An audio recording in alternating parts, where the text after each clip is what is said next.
क्या आप जानते हैं कि इनफर्टिलिटी यानी निसंतानता हस्बैंड और वाइफ दोनों की वजह से हो सकती है।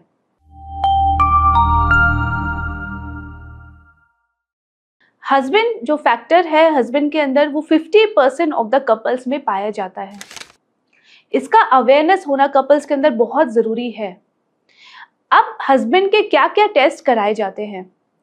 अगर कोई इनफर्टाइल कपल फर्स्ट विजिट अपने डॉक्टर से करता है तो सबसे पहले जो हस्बैंड का टेस्ट होता है, सबसे पहला टेस्ट होता है सीमेन एनालिसिस। इस टेस्ट में हस्बैंड का सीमेन कलेक्शन होता है और उसको माइक्रोस्कोप द्वारा लैब में देखा जाता है। उनमें 3 चीजें सबसे इंपॉर्टेंट होती हैं जो चेक होती है: स्पर्म काउंट, स्पर्म मोटिलिटी और स्पर्म मॉर्फोलॉजी।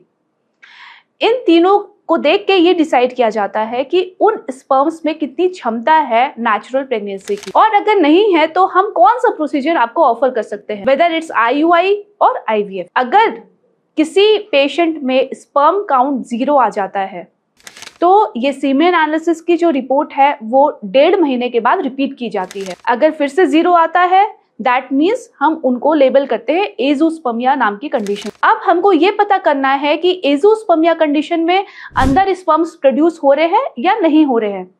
हम कैसे पता कर सकते हैं? इसके लिए कुछ ब्लड टेस्ट होते हैं। सबसे important serum FSH, serum LH and serum testosterone.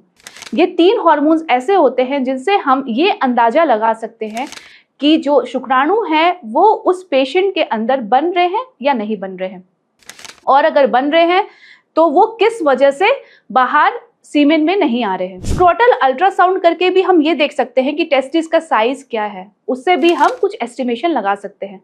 हम ये सारे टेस्ट करके ये पता कर सकते हैं कि आप अपने खुद के स्पर्म से पिता बन सकते हैं या नहीं बन सकते हैं।